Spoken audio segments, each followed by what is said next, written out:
Welcome to Fantasy Sports Today here on Sports Grid. It's hour 2, top of the hour, 1 o'clock Eastern and noon Central. Craig Mish today. George Kurtz is in the house. And, of course, we're going to talk plenty of basketball this hour. We've got our DFS segment coming up next, in addition to fantasy football discussion. Of course, a lot of people, George, are getting ready for their waiver wire pickups this week, trying to see if they can find a way to stay alive and stay in the fantasy football hunt. At this stage of the season, are you still alive in like 50% of your leagues? I know that you play in a lot more than I do. I'm in 3 leagues. I'm still alive in all 3. I think I'm actually alive in all of my leagues offhand. I mean, depends upon your definition of alive. I'm not 7-2 in every league or whatever it might be. Some league are right around 500, maybe one over. So I'm technically alive. I'm not eliminated. So I'm not looking to, I'm not ditching any league. I'm certainly setting a lineup in every league here. So I'm not down yet. It's been a good season. I've avoided the major injuries in most leagues, Craig. So I've been lucky. I don't have Derrick Henry. I joke about it, but I don't have Derrick Henry. Didn't have Christian McCaffrey or anybody else. I, for the most part, have been injury-free. So let's hope that stays. Yeah, and that's always the big part of it is the injuries. And again, I'm hoping to get Christian McCaffrey back in the league this week. We'll know that answer tomorrow, that's for sure.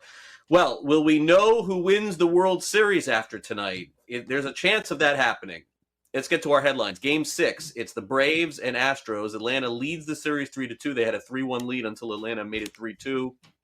About 8:15 Eastern time, Max Fried, Luis Garcia. You know what else is back tonight? Brett Levy's favorite, MAC action in college football. We got 3 games tonight. I think I saw Miami, Ohio maybe is a pretty big favorite on the road today. Trying to sort out the MAC tonight. That'll be part of my job as soon as I'm done with this show because I can now legally bet here in the state of Florida. Pretty cool. NFL trade deadline day is here. We got that coming up in a few hours from now. We've seen some smaller trades. Melvin Ingram was traded by Pittsburgh to Kansas City. I would suppose there'll be some fantasy relevance happening today, but not as much as you would be led to believe. And also a good game in the NBA tonight. Heat takes on the Dallas Mavericks. Nobody playing better than Miami right now. They'll take on Luka in Dallas this evening around 8:30 Eastern time. But, George, it is the World Series tonight. Could be the final day of the baseball season. We got college basketball tonight as well. And before you know it, we'll be right back at it for Thursday Night Football. Yeah, it's amazing how quickly the weeks go by. Congratulations, by the way, on Florida making gambling legal. Don't have that kind of luck here in New York, and I don't know when it's ever going to happen here with the changing governor anyway. So, listen, there's always something in football. It comes by so quick. You only have 2 free days. We have Tuesday and Wednesday before Thursday Night Football starts again. All right, we go back through this all again. When we get the Jets and Colts. Well, we'll see. We'll see how Thursday night goes. Yeah, Jets did score whatever. I think they're still scoring points against the Cincinnati Bengals. Just when I buy in on the Bengals. Thank you so much, Cincinnati Aces. Appreciate it. Yeah, well, couple bets okay for me last night. First bets ever, by the way, on the app. Brett gave me a little tip on the Cleveland Cavaliers. They came through. But my first bet ever, I'll always remember, in the state of Florida, was betting Air Force in college football coming up this Saturday, -2.5. But I do have one losing bet, George, now on my docket. It was only a $20 bet. I deposited a few hundred in there. I don't ever feel comfortable with anything less than that. So I think it was $300 just to start over in the, I think it's the Hard Rock Sportsbook, which is only about 10 minutes away from me. The whole state of Florida, by the way, can use this thing. But, George, who was my first loss in sports betting over in the betting legally in the state of Florida? Can you guess my first loss ever? God, I hope it wasn't the Dolphins. No, it was yesterday. It was the first day we could do it. I'm not a basketball. The reason why I would ask you is because, if you think about why I'm asking you, you may be able to come up with the answer. Hockey? Was it hockey? No, NBA. Okay. Then I'm the Heat. Okay. So here's what happened. So I showed my wife that I'm like, wow, we can legally now bet on sports. She's like, wow, that seems like a bad idea. I'm like, well, this is what I do, and it's going to be fine. I'm like, in fact, I'm going to let you go ahead and make your first bet. And so my wife is from Brooklyn. She's from New York. So she looks at it. She goes, oh, the Knicks. Let's take the Knicks. Are they good this year? I'm like, yeah, I mean, they seem to be pretty good. They're playing good. -6.5. Click on the Knicks, $20. Knicks are up big. What happens at the end of the game? They lose $20 down the drain right there. My wife's like, that's it. I'm done. Never betting again. You know how it works, George. Oh yeah. That's how it went down yesterday. Haven't you had days where it's just like Sunday didn't go well for me at all? Not in the games. I did well on props. I'm a much better prop guy than I am the games guy, for whatever that's worth. But there are days like there's nothing going right. I just go. I have my youngest daughter. I put things in a hat. Just pick one. Pick something. All right, because you can't do any worse than what I'm doing. All right, so I might as well give it a go here. My wife has no interest though. I don't even think she knows what a Nick is. I doubt it. Well, maybe, but she's Filipino. Doesn't care. I live the most ironic life ever. I said my wife doesn't care about sports at all. My kids, they'll play it, but they don't. Nobody watches with me. My dog watches a little bit, but she doesn't seem to care about betting. I don't know. Your dog picking pretty well over the last couple of weeks. Not Left risking paw those dog bones. favorite, right paw underdog. I think the dog. If your dog just takes all the underdogs, I think that it'll be. You would think Big Brown fan. Yeah, there you go. All right, puns no more. We'll take a quick break here on Fantasy Sports Today. When we come back, George is going to go get a bite to eat. We'll bring in Brett Levy. We'll go through the DFS action tonight in the NBA. So stay on the grid. We're back in just 2 minutes. Break.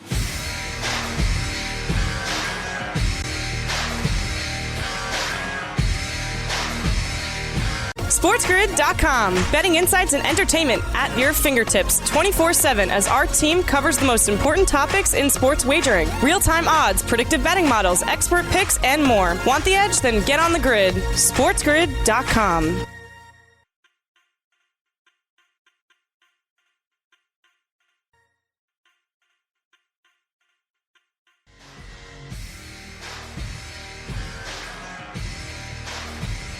And welcome back to Fantasy Sports Today here on Sports Grid. In addition to having World Series Game 6 going off tonight, we've also got some NBA to discuss. Of course, Brett Levy, our producer, is playing NBA DFS over on FanDuel every night, and I'm guessing tonight will be no different. Brett, great to see you. You getting ready for some baseball action and NBA, and we're going to have to pull you away from some college football action as well.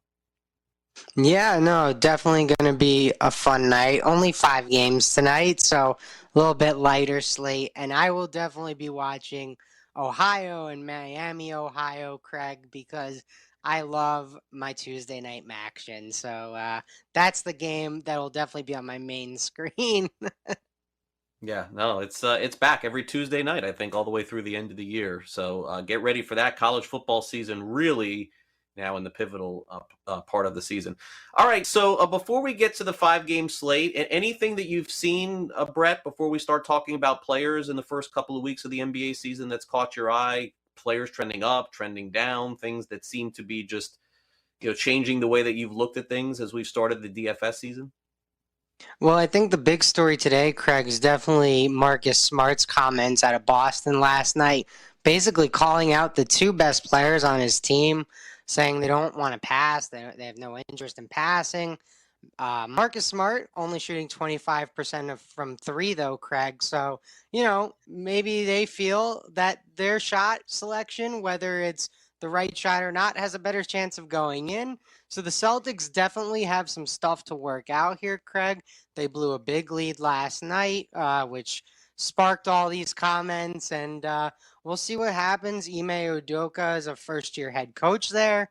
Brad Stevens, first year in the front office. So Boston's going through a lot of changes. I think they'll figure it out. Jason Tatum's a guy I personally believe a lot in. I think he can take that next step and become a perennial top 5 player in the league. He has that kind of ability. So, we'll see what happens throughout the year, but they definitely are experiencing some growing pains right now. Yeah, no doubt. All right, so let's get started tonight with your NBA picks and DFS. One name in particular surprised me more than most, and it's the first one. It happens to be on the list. Cade Cunningham, 5,000. I know he's just kind of getting his feet under him, so I'm curious as to why Brett's choosing to use him tonight. Spider Mitchell at 8,000. Devin Booker of Phoenix is 8,200. And then Nickeil Alexander-Walker, who I know that we've talked about before here, is 6,100 tonight. But the rookie Cade Cunningham in your lineup tonight, Brett. So what have you seen thus far from him? Because there hasn't been much that anybody has seen yet. Yeah, truthfully, Craig, he's only played 1 game. He didn't play very many minutes in that game. But they got to get him going because this is your number one pick. This is the future of the franchise. They're probably going to be down big to Milwaukee at moments tonight, but I imagine the ball's going to be in his hands all game. I imagine that he's going to get as many shots as he would like. He's going to be probably playing defense on George Hill, which isn't the toughest matchup. So I think Cade Cunningham at 5,000 is a good price to take that risk. It also allows me to get Devin Booker in the lineup, Donovan Mitchell. A lot of game time decisions tonight, Craig, that we won't know till later. So I tried to give people that I knew would be in, and both Mitchell and Booker are going to be playing. And Nikhil Alexander-Walker, kind of priced in that mid-range tier, but towards the higher end. Gets you good minutes and can score as well. So I like these guards. I think Cade Cunningham is a guy you could spend down for tonight because there's a lot of upside with the number one overall pick, Greg. Yeah, and maybe this is the lowest he is on FanDuel all season. Definitely possible. But after one game, that's taking a big swing. But I like the risk here tonight, especially in tournaments. Let's take a look at the big men tonight who Brett is choosing. We've got KJ Martin at 3,700. That's the discount priced player today in the lineup. Harrison Barnes, 7,700. Kelly Olynyk is 6,000. Jeremy Grant, 7,400. And then Christian Wood, who's off to a nice start with Houston, is 7,900. So, Brett, walk us through these selections. Yeah, so the Rockets play the Lakers. KJ Martin's best game of the year was against the Lakers. And it allows me to get Christian Wood, Jeremy Grant, and Harrison Barnes all in the forward spots. We don't know about Anthony Davis and LeBron yet. They're listed as game time decisions.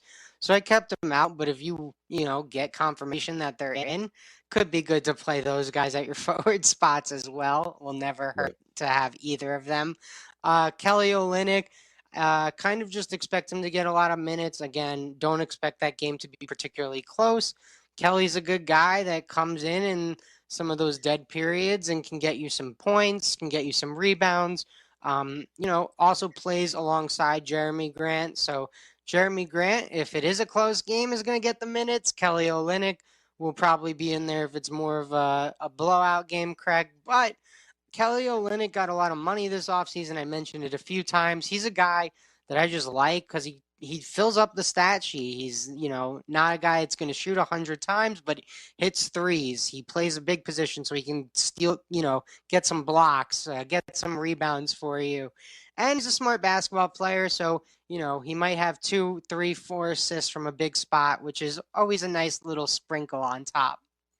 Yep, no doubt. All right. Well, interesting lineup that we have picked tonight. Another fun story to follow is the great start that Carmelo Anthony has gotten off to as the sixth man of the Lakers. Maybe he'll end up playing more tonight if LeBron or Davis does not play. Russell Westbrook sort of getting his feet wet with the Lakers as well. Westbrook was asked about the really nice start for Carmelo off the bench. From the phone call I had with Melo to tell him to come to Oklahoma City when he was in New York, until now, he's always been willing to do what's better for the team and what's better, for that particular situation at the time. Obviously, sometimes it may have not looked as if he was willing to do so, but the conversation we had as men and as brothers, he's always been straight up honest with me on, where he sees himself, with the upcoming season, and to see him just kind of really take in and own the space is just amazing because I know he's at peace. That's the only thing that matters. Us as athletes and as people fail to realize that we are people, human beings like everybody else, and we go through different things that are more difficult to handle. And for him to be able to see that he's at a place of peace and comfort with himself is the most thing I'm most important about. Basketball stuff will take care of himself. He's a Hall of Famer, and will leave this game with his head up regardless of what happens. But him as a person and who he has become over the last couple of years is, to me, the most important part. Thank you, sir. It's very interesting, Brett, when you look at the Lakers, because I don't think until we get to like Christmas, we're going to have any real idea as to who this team is. guys just getting rest days, Westbrook with, first chance with the team, Carmelo off the bench. Probably a month from now, we'll start to get a better sense for who they are.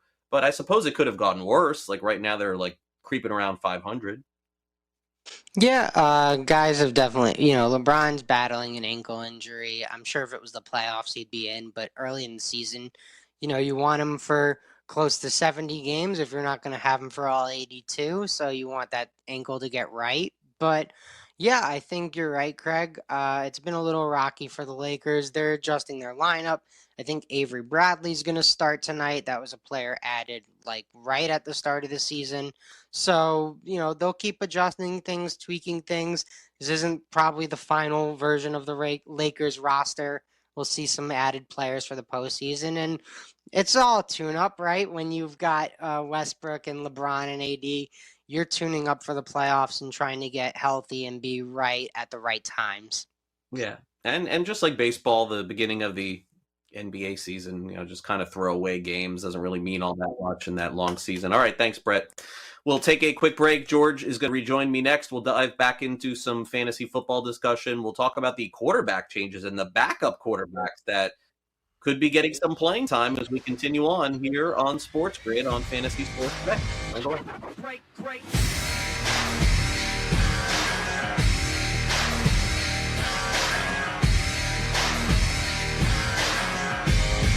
SportsGrid.com. Betting insights and entertainment at your fingertips 24/7 as our team covers the most important topics in sports wagering. Real-time odds, predictive betting models, expert picks, and more. Want the edge? Then get on the grid. SportsGrid.com.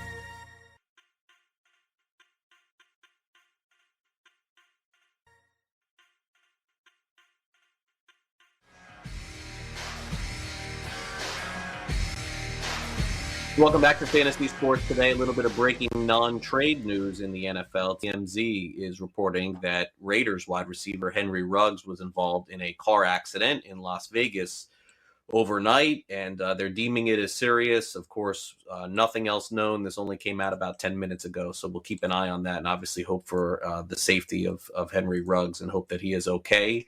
Raiders wide receiver, big both reality and fantasy story clearly as we go along here today on the show. Okay, let's get to quarterbacks here in the NFL. And George, we've got some turnover at quarterbacks over the last couple of weeks, and very specifically, the quarterback change for the Jets that worked out very well. We'll get to that in a second. But one that's basically out of necessity at this point is the New Orleans situation where Jameis Winston is going to miss the rest of the season with a torn ACL. Now, naturally, we went into 2021, George, thinking that Jameis Winston would be splitting time with Taysom Hill. That was happening in the first few weeks of the season. Hill had a concussion. He's been out the last couple of weeks. We saw Trevor Siemian play last week. Not particularly well, but, sort of kept things going. And you know what happens now, George, is that now everyone's digging for all that old video of Trevor Siemian. They'll get him figured out a little bit. The question is it a Taysom Hill Trevor Siemian combination? Is it just Taysom Hill? Is it just Trevor Siemian? Let's dive into this New Orleans situation here for a minute. What do you think they go? Yeah, when Hill is healthy, now he's in concussion protocol. So when he's healthy, I don't think he takes over the starting job. I think it'll be closer to what happened, as you said, earlier in the season with Hill and Winston, where there'll be packages for Taysom Hill. That being said, I could see there being more packages for him, where, maybe he plays, I don't know, maybe it's an 80-20 split with Winston.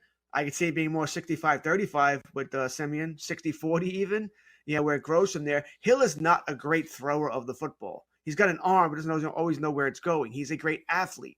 So that's where it's going to be hard for them to really decide what to do with him. Plus, if you have him in there and he gets hurt, it means you almost have to have three, because he plays so many other positions. He plays some special teams, he can play wide receiver, he can play running back. If he gets hurt, you almost have to activate three quarterbacks each Sunday. Takes away a roster spot, so that'll be an issue as well. I don't think they're going to go out and sign Cam Newton, it's been mentioned he's a different kind of quarterback, and you have to have a different kind of offense there. What can Cam do? It's already November. He may not know this obviously for 2, 3, 4 more weeks. So I think that's a problem. I know I wasted 30 seconds earlier in the show when I mentioned Teddy Bridgewater, but I do think that's a phone call the Saints have to make. Teddy Bridgewater played there just 2 years ago, knows the offense. Find out what it would take. Maybe Denver won't ask for much. 6th-round pick. I'd do that in a heartbeat.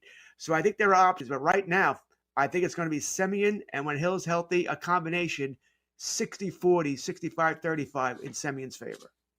Yeah, interesting to see because there was so much talk that Hill may even win the job going into the year, and now the concussion has sort of set him back. But for fantasy perspective, Hill should pretty much be added everywhere because if he gets 80% and that's flipped from George, your anticipation, and eventually Hill takes over as, let's say, full time. I mean, Hill may only throw for 140 yards a game, but this guy is going to get every goal line carry. This guy's going to be rushing for touchdowns like crazy. So interesting as the Saints move forward to see what they do.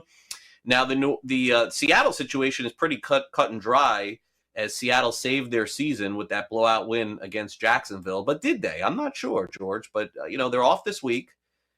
Geno Smith really didn't play all that well, let's be honest. And Russell Wilson is due to come back. He was having a great start 2 years in a row. His Septembers have been awesome. Remember, he was the MVP candidate a year ago at this time. Over 1,000 yards, 68 rushing yards, 11 touchdowns, 1 interception. He can return after the bye. And George, I think he probably will. I think that win against the Jaguars puts Seattle back into at least the conversation of thinking maybe they have a chance. I think Wilson is going to leave Seattle after the season one way or the other. I think that this is probably the end for him here. I was even thinking that maybe he wouldn't come back so quickly. I don't think anybody's cut him in fantasy, let's be honest. It's just a matter of if you think you can start him in 2 weeks. Wilson, I do have Wilson in the league I'm 7, the best league I'm in, the league I'm 7-1, Superflex League. And I had to start Geno Smith the past couple of weeks. That hurt the soul. Hurt the soul there, Craig. That being said, yeah, you saw Russell Wilson the tweet yesterday, right? No more pin, time to win, something like that. Nice little saying there. So he's going to play. I think he plays in week 10. Save their season? I guess technically it does. You look at the NFC. I'm looking at the standings now. It is gross. They have no chance to win the West, right? Cardinals and Rams are 7-1. They're 3-5. That's not happening. But at 3-5, there's only 3 teams that are ahead of them. 3. I mean, it's sad. And those 3 teams are the Saints, the Panthers, and obviously the Rams. There are a couple of 3 and 4 teams technically ahead of them. They haven't had their byes yet. And those 3 and 4 teams are the Vikings and the 49ers, who have problems of their own here. So, yeah, I guess they do have a shot here, is where I'm going with that. I don't think Wilson was cut in any leagues. I doubt it. If he is, I have no problem picking him up. It doesn't get easier, though. As soon as he comes back, week 10, it's Green Bay, Arizona. All right, you get Washington, San Fran. You do get Houston, L.A., Chicago, Detroit. It's not a cakewalk there. It's not horrendous, but it's not going to be, oh, my God, he's going to light it up. But it is Russell Wilson here. I do think he comes back week 10. I think that's what they're counting on. And I think he'll be your normal fantasy player. I think he'll be fine here. So, yes, if he's on the waiver wire, if I have a dead spot here and my quarterback is so-so, I'm willing to claim him and eat it this week. Take the 0, or a dead spot on my roster, but I want Russell Wilson on my team. I think he's going to perform like he always does. Yeah, I can't imagine that anybody cut him, but yeah, you're right. If for some reason 10% of fantasy leagues he's sitting out there, definitely worth a claim moving forward. Now, George, you probably don't know this because you were not on the show yesterday, but I'm a big Mike White fan. He went to school, high school, where my kids go to school in Nova Southeastern University. So it was really exciting to see him get into the game. He was a pretty good quarterback in college too. So I'm not shocked to see him have some success. But I guess the question is what we think about what he did against the Bengals, because look, he's got 600 passing yards this season, 4 touchdowns, 4 interceptions. He didn't look good when he came in relief of Wilson a couple of weeks ago. And then this week he had a great week and definitely led them to the win. Make no mistake about it. A lot of those passes were over the middle of the running backs. Let's also be clear on that. Going to have some more downfield passing. And now teams moving forward, George, they also have NFL video now on Mike White. So this dude moves a little bit to the left or a little bit to the right, and they figure you out really quick. That's what film does in baseball, basketball, football. But Wilson's going to be out 3 more weeks. White is on every fantasy football waiver wire right now. Anything beyond Superflex? Would you roll the dice here and start him? That's our goal. That's our first thing I was thinking when you brought up White. I mean, I can't see you starting him in a 1 quarterback league. How bad is your quarterback? If Winston was your quarterback in a 1 quarterback league, what were you doing? I mean, really, how did that happen? So I can't see you replacing him. I guess you could have got screwed with Russell Wilson here. When he went down, where it's one of those leagues where every backup was taken. Cousins is gone, Daniel Jones is gone, pickings were slim, and now you have to go with White. over Gino, which I could understand here. But you already brought up the problems, right? There's film on him now.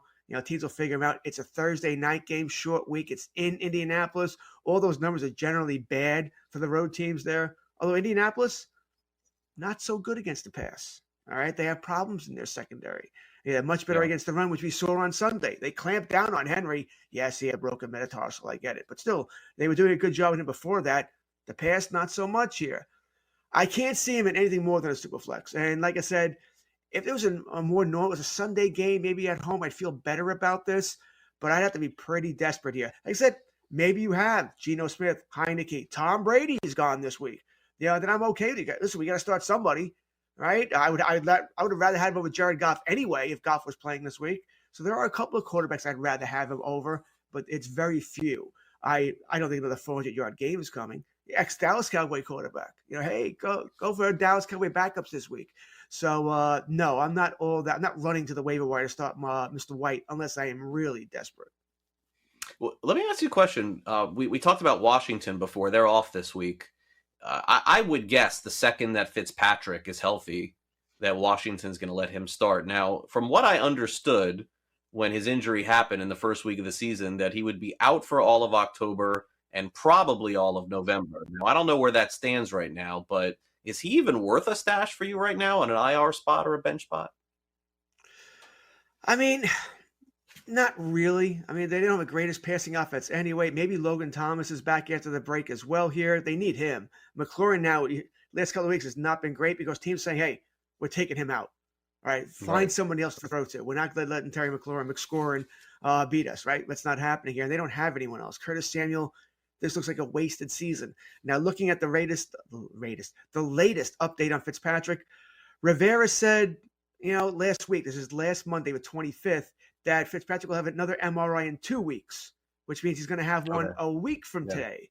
So maybe he does come back after the bye week. Maybe is he going to be ready to play or automatically? Do they care? Do they want him to play?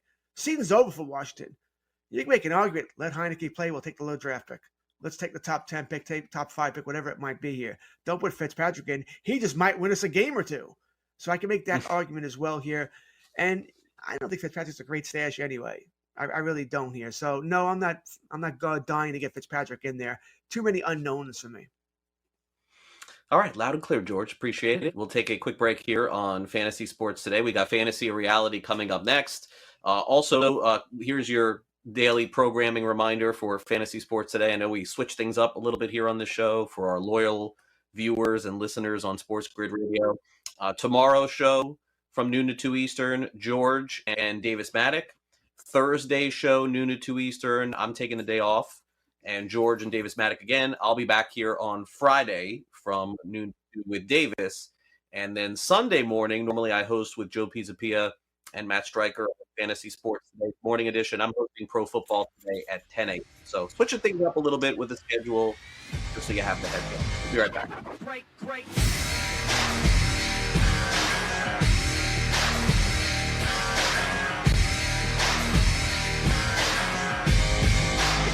SportsGrid.com. Betting insights and entertainment at your fingertips 24/7 as our team covers the most important topics in sports wagering. Real-time odds, predictive betting models, expert picks, and more. Want the edge? Then get on the grid. SportsGrid.com.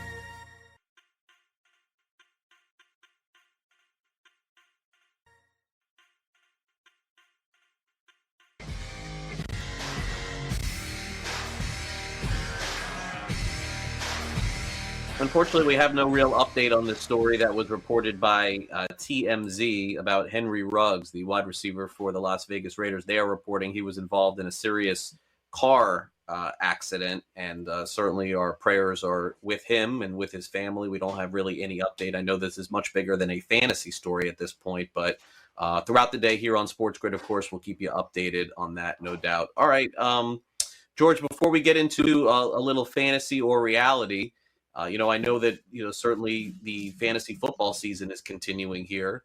We have a couple of teams off on bye week. Do you anticipate yourself diving deep into the budget this week in terms of waiver wire? I know that we're going to be going through that tomorrow on the show, you and Davis, but do you think that you'll be very heavily invested tomorrow?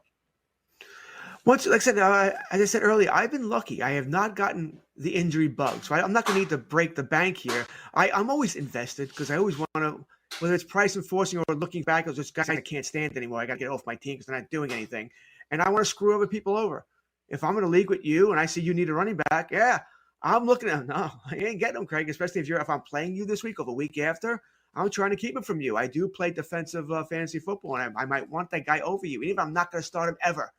But that's the way the game should be played in my mind. So I'm always involved, to sort of screw people over, but I don't think I need anyone this week. Now, I might need one some of the buys, but I know injuries didn't get me this week. I don't have Derrick Henry, or any other guys that were hurt here. So I'm okay that way. But I'm sure I have some. We all have some Buccaneers. I'm going to lose Evans. Going to lose Godwin. Gronk in the league. Be a pain. I don't think I have anybody in Washington.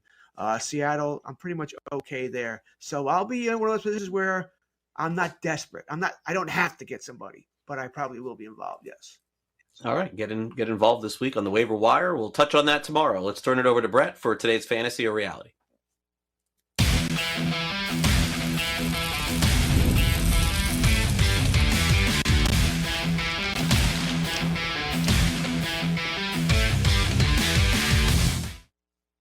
All right. Today we're starting off in the NFL, and we're going back to New Orleans because Jameis Winston is a free agent at the end of the year, but he tore his ACL, did some damage to his MCL. So, George, we'll start with you for this one. Jameis Winston will start more than 10 games the rest of his NFL career.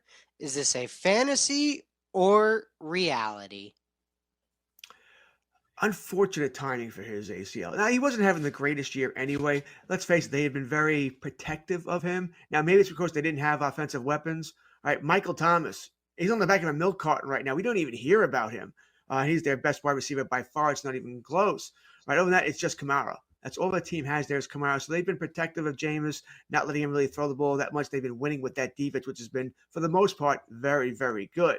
So, like I said, he's a free agent after the year. Only signed a 1-year deal, so it's bad timing. That being said, he should be good to go for next year. Should be good to go. Maybe he can't start next year because by the time he's truly healthy, free agency is likely already passed in the NFL. So it could be tough next year, but for the rest of his career, do I think he starts more than 10 games? Yeah, I do. I think eventually he gets a starting job. Maybe it's with New Orleans. Maybe it's with another team here. I know the NFL is littered now with good, young starting quarterbacks, but he's going to get more than 10 games. Even if he is a backup, he'll start more than 10. His starter will get hurt. He'll have to go in there again. He'll have to replace the guy who gets a torn ACL. But I think he does get another starting job eventually. Maybe not next year. Maybe it's 23. But, yeah, I think this is a reality. He does start more than 10 games in his NFL career from this point forward. Yeah, I'm going to say fantasy here. I don't think that he's a starter at all next year. I think he goes in as a backup, and with the injury that he has, it probably will cost him some of next season, but he certainly could get a start next year or maybe two. And I don't think that the following year he goes in as a starter. He'll probably have to compete in 2023 for a job. Inevitably, will he get starts in 2023 because the quarterback that he's competing with fails? Probably so, because whoever he's going in against is probably not very good either. Probably gets 2 or 3 more starts that way. But then you're talking about 2024 and beyond, and I don't think he gets 7 more starts in that time. Now, he could play as a backup in the NFL. My gosh, this Josh Johnson, I couldn't believe that he was with 13 different teams over a 15-year period. I was shocked. I did not know that, but Josh Johnson still was not starting those games. He was a backup. And if Jameis wants to be a backup, he'll have a very nice, long, 10-more-year career probably in the NFL. But I don't see those as starts. I'm going to say fantasy. I think his days as a starter are done. Will he get 2 or 3 or 4 or 5 or 6 or 7? Sure.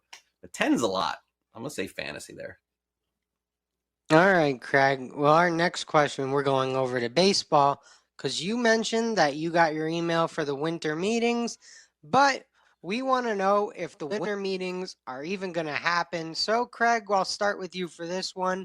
There will be an MLB lockout before the December winter meetings. Is this a fantasy or reality? Depressing for me. Now, last year there was no winter meetings. The year before, I was covering the winter meetings for Sports Grid. At the time, we were, Fantasy Sports Today, and I was doing the show with Bernie Pleskoff. We were there. We were covering it. It was a lot of fun. Sports Grid sent me out there. Super fun, super cool. Was on the air every day for, I think, 2 or 3 hours doing radio there. I'd love to do it again this year, but I think it's a reality. I don't think anything is safe after the end of November. I think there will be a lockout. Now, I am optimistic, unlike George, that this is going to end quick. I don't think that this thing is heading into February or March. I think we're going to have a month or two of a lockout, and then I think things will be back on, and it'll be fast and furious for free agency and trades. But I unfortunately have to keep it real, and I don't think that I'll be at the winter meetings in December because I don't think there will be any. So, reality. Yeah, unfortunately, I want to be wrong about this. I mean, I want Craig to be right. And I'll take, whatever, no baseball, no talks, no winter meetings, whatever, in December, January. I can live with that. Yeah, but once February comes around, especially, you live here in the Northeast where it's cold, it's snowy, baseball's sort of that, the boys of summer. It's going to be warmer weather, spring training, that sort of thing. Yeah, it's a tease, but I want that to come back badly. I don't see it. The history tells us it's they want to fight. We still got the lawsuit that's going on, right? Just really started here of what happened last year in the 60-game season where the owners could have played more, but they decided not to, that sort of thing. These guys can't agree on anything. I think this is absolute reality that there's no way they're going to, there will be a lockout by, I think it's December 12th or is it November 12th? I think that's the day where the current CBA ends and the lockout technically would begin. The only question in my mind is what Craig brought up. Will we be starting spring training on time? Will we be starting the next regular season on time? I have my doubts. If I had the over-under, I'm going May 1st is when baseball returns next year. It's disappointing. I just think these two sides want to fight. I think the owners think the players are idiots, that they can get over on them. And I think the Players Association is finally saying we've had enough. We've had enough. We want what we want here. It just looks like a collision course. I think it's silly. They're arguing over billions upon billions of dollars. Everyone's getting rich. And the only people who suffer are us, the fans here. Unfortunately, I think this is reality. I think they're going to have a lockout. All right. Our last question. I don't know if you're on Disney Plus or not, George, but a new show is coming out, Boba Fett, the Book of Boba Fett, and we got to ask, because everyone loved The Mandalorian, and we know you're a Star Wars guy, the Book of Boba Fett will be better than The Mandalorian. Is this a fantasy or reality? Now, you said it. I am a Star Wars guy, and I watched The Mandalorian. I watched all those shows. Okay, big Star Wars guy. And yes, I like the original movies much more than the newer ones. But I'm that guy who's watched all the animations, the Clone Wars, stuff like that, which I think if you're a Star Wars fan, you have to watch that because Lucas was involved and that tells some of the backstory that maybe you didn't see or didn't know. Not talking every episode, but it's been pretty good. Listen, I was able to watch that. There's like 150 episodes, and there's more if you could do the other animation during the the pandemic when we couldn't do anything else. It was a great time to watch all that. My wife and I would work in the yard during the day, watch these shows at night. Is this going to be better than The Mandalorian? Probably, right? I think probably. I'm not. The Mandalorian was good. I like The Mandalorian. All right. Yeah. With Grogu, Baby Yoda and all that. I thought he was pretty cool. The graphic, everything was cool about it. It was fun to watch, and there was nothing better, by the way, than having Luke Skywalker. Well, I hope I'm not spoiled. If you haven't seen it by now, I don't feel bad for you. But if it's been months upon months, but having Luke Skywalker show up in that last episode was fan-freaking-tastic. I think I jumped off the edge of my seat seeing that. Great. So that alone makes me think maybe this can't do it, but there'll be some surprises here too. I'm going to say, yeah, it'll be better. They're going to keep doing a better and better job. But that being said, this is not a knock on The Mandalorian. Loved it, and I'm going to keep watching it. Yeah, I'm surprised you went better. I thought that The Mandalorian was really good. I'm going to say fantasy. I don't think that this can top that. If it can, I'll be very surprised. Especially the first 3 or 4 episodes of The Mandalorian were so good. Like, they were so well done. And again, there were a couple during the series that it got a little slower and then it picked up back at the end, but absolutely worth watching and really well done. The thing for me, George, so I'll say fantasy here. I don't think it'll be better, but the thing for me, George, that I just can't seem to wrap my head around is Boba Fett, after the Return of the Jedi, actually being alive.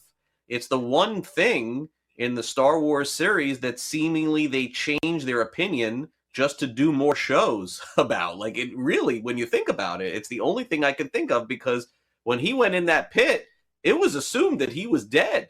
There was no coming back from that. But he apparently is alive because he gets to do more shows. That's the only reason I think they brought him back. I forget the exact reason they said he lived. I think one thing I've heard, he used his jetpack to fly out. All right, whatever.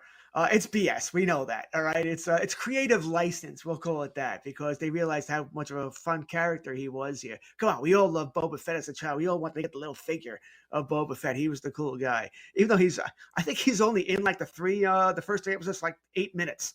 He's a very small part of the original trilogy there. But, like I said, looking forward to it. Looking forward to all the new episodes they have there. Boba Fett, they're doing what's his name?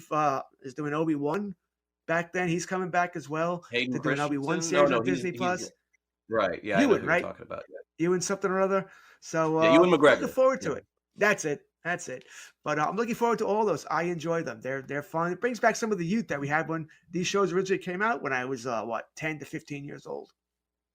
Yeah. No, it's listen, for me, I love all these things, and I knew, George, that you were into it too, so thought it would be good to bring up. I can't see this being better than The Mandalorian, but if it is, we're in for a great new year, because I definitely will be locked in the second that this comes out. Okay, real quick, unfortunately, have to end on some sort of bad news here. 8 News Now out of Las Vegas is reporting that Metro Police are going to charge Henry Ruggs with DUI resulting in death from that car accident in Las Vegas overnight. Certainly, our prayers definitely with this person who passed away in this car accident. Football becoming much more secondary than the primary in this story, for sure. A very unfortunate story coming out of Las Vegas there, and I'm sure that more will be discussed here on Sports Grid later today. All right, Sports Grid 60 is coming up next, so make sure you stay on the grid with us as we come back and wrap up the show for this Tuesday afternoon, November the 2nd, 2021. Craig and George, as we wrap it up here in just a couple of minutes, the final thought on the show. Don't go away. Great.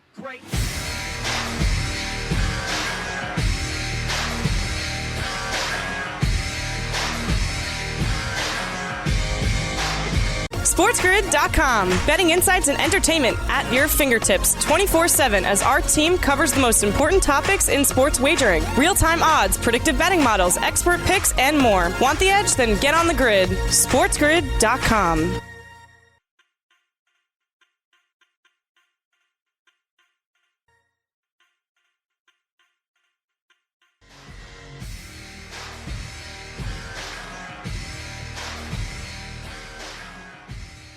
Welcome back to Fantasy Sports Today here on Sports Grid. Craig Mish, George Kurtz. As we wrap up today's show, we always give you a final thought at the end of the program. And let's get started with George as we end the show today.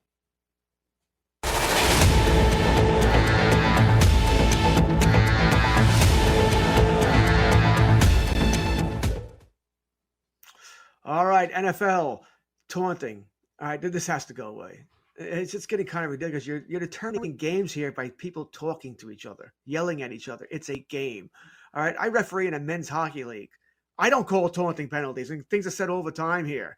All right, hey, calm it down, buddy. Enough. I get that. Someone says something, but they call 15-yard penalties over and over again. This might have determined the game. A couple of games this weekend. We can't keep having this. We already got ridiculous penalties for this helmet-to-helmet hits. We saw it in the Cincinnati Jets game where the offensive player lowers his head and they collide. It's the defender's fault. It's just a joke. You can't have this, all right? The taunting has got to go here. It's eased up a little bit. At least it did ease up for a couple of weeks there, but now it's rearing its ugly head again here. We have enough problems with the officiating. All right, where they make calls that no one can understand here. And now we got him calling. We don't even hear what's being said here. All right, I'm sure the language is not pretty. It's a football game. It's a violent game. I have no doubt the language isn't pretty, that it's not rated anywhere near PG or G. But the taunting penalties have got to go. It's annoying. Interesting night for Major League Baseball as the Braves try and close out the Houston Astros again to win the World Series. Now, it's almost a little bit better that the Braves lost in Game 5, because had they won, it would have completely changed the way that we would have looked at the game. All this narrative about having to have starting pitching and why can't guys go deep into games, as it turned out, it wouldn't have even mattered for the Braves, and it probably still won't matter. If the Braves win the World Series, they'll have thrown 2 bullpen games out of 6 and ended up winning the championship. Will that change how teams think about even having starting pitching in the future? I can tell you, less complete games and more bullpen games seems to be possible. Thanks to Parker at LTN and Spencer, and of course Danny and Ryan, for Brett Levy and George Kurtz, I'm Craig Nish. See ya.